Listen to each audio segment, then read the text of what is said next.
Hello, in this video we're gonna check if there's a stereo speaker on Hotwav Note 12. To do this, first let's find all of the speakers on this device. First one being on the bottom right here. Then next one is on top of the screen, and that's a phone call speaker. And that is all of them.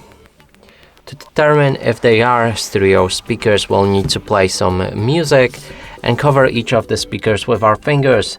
If the sound is coming from both of the sources during this audio playback, that means this device does have the stereo speakers. Now let's try it out.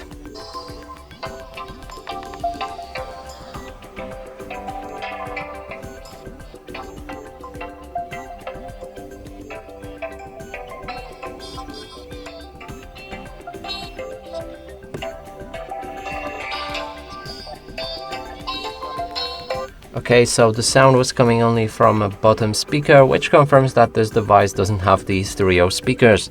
And that's it for this video. Hope you like it. Please consider subscribing to our channel, leave a like and a comment below.